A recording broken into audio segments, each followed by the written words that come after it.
उम्मीद करता हूँ आप सब खैरियत से होंगे। आज का टॉपिक हमारा इंग्लिश ग्रामर। जिस तरह इंग्लिश को देखने के लिए आंखों की ज़रूरत होती है, इस तरह इंग्लिश को समझने के लिए टेंसेस ग्रामर की ज़रूरत होती है, टेंसेस की ज़रूरत होती है। टेंस जो है लैटिन वर्ड है, ठीक है, टेम्पस से निकला, जिसका मतलब है वक्त या ज़माना। तो टेंस के बगैर आप इंग्लिश को कभी भी नहीं सीख सकते, इसलिए इंग्लिश को समझने के लिए आपको टेंसेस का आना बहुत ज़रूरी है। ठीक है, तो आज थोड़ा सा आपको कॉन्सेप्ट दूंगा इंग्लिश ग्रामर के बारे में। चलिए स्टार्ट करते हैं। देखिए, सबसे पहले कोई भी सेंटेंस हो, a sentence has three parts. कोई भी सेंटेंस हो उसके मेन तीन पार्ट होते हैं। ठीक है, कोई भी सेंटेंस हो उर्दू के अंदर, अगर उसको आपने इंग्लिश में कन्वर्ट करना हो तो उसके मेन तीन पार्ट होते हैं, ये आपको आने चाहिए। इसके बगैर आप सेंटेंस नहीं बना सकते। सबसे पहले पार्ट होता है सेंटेंस का, वो होता है सब्जेक्ट। सब्जेक्ट का मतलब होता है फाइल, और फाइल का मतलब है काम करने वाला। ठीक है, सबसे पहला पार्ट कौन सा है? सेंटेंस का सब्जेक्ट, और सब्जेक्ट का मतलब होता है फाइल। दूसरे नंबर पे हम इंग्लिश बनाते हैं वर्ब की। इसको वर्ब पढ़ते हैं, वर्ब नहीं पढ़ते, इसमें आर साइलेंट होता है।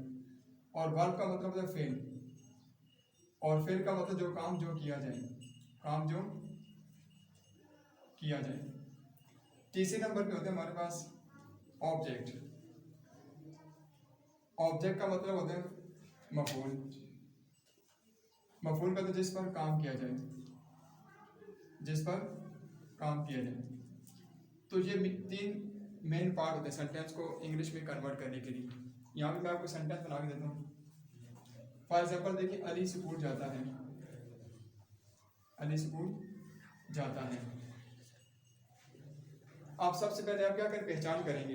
पहचान कैसे करते हैं? एंड से। है का मतलब द प्रेजेंट टेंस, और दा का मतलब इनडेफिनिट। ये टेंस कौन सा? Present indefinite. हमेशा याद रखें पहचान एंड से होती है। ये सेंटेंस किस टेंस से बिलोंग करते हैं, तो पहचान कहाँ से करते हैं? एंड से। है का मतलब प्रेजेंट, और दा साथ आ गया तो प्रेजेंट इनडेफिनिट। अब इसके तीन हिस्से हैं। सबसे पहले सब्जेक्ट। सब्जेक्ट हमेशा शुरू में होता है, ये सब्जेक्ट शुरू में। तो सबसे पहले हम मेक करेंगे सब्जेक्ट की इंग्लिश, और सब्जेक्ट सेंटेंस के शुरू में होता है। दूसरे नंबर पे वर्ब इंग्लिश बनाते हैं। वर्ब कहाँ पर? सेंटेंस के एंड में। ठीक है, दूसरे नंबर वर्ब इंग्लिश बनती है। और तीसरे नंबर पे ऑब्जेक्ट। ऑब्जेक्ट कहाँ पे? सेंटर में। ऑब्जेक्ट कहाँ पे होते हैं? सेंटर में। तो इस तरीके से आप, इस तरतीब से आप कोई भी सेंटेंस आप उसको मेक इंग्लिश में कर सकते हैं। तो सब्जेक्ट कौन सा इसमें? अली, अली लिखेंगे।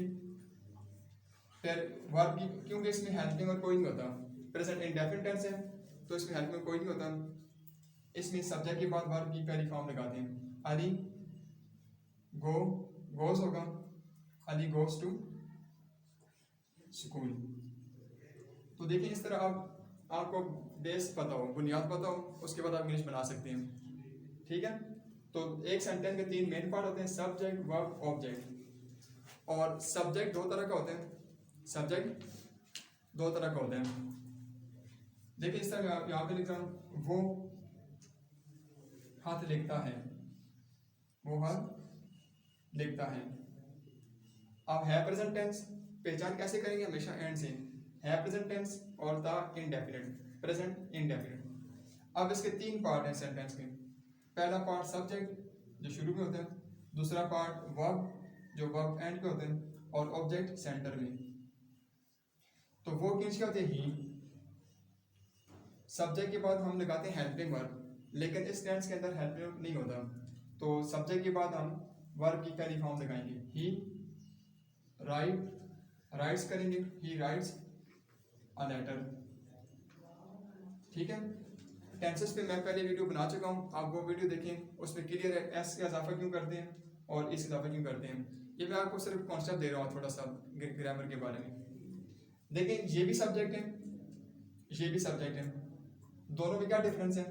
ये subject as a noun use हो रहे हैं, और ये subject as a pronoun use हो रहे हैं। इसका मतलब है सब्जेक्ट की दो टाइप्स होती हैं। सब्जेक्ट दो तरह का होते हैं, एक नाउन के एज अ नाउन यूज होते हैं सब्जेक्ट, दूसरा एज अ प्रोनाउन। ठीक है। इंग्लिश ग्रामर सीखने के लिए सारे सब्जेक्ट जितने physics, chemistry, math, biology, English grammar, English को सीखने के लिए आप खान अकेडमी हसन अब्दाल के चैनल को सब्सक्राइब करें, लाइक भी करें, शेयर भी करें। टेक केयर, अल्लाह हाफिज़।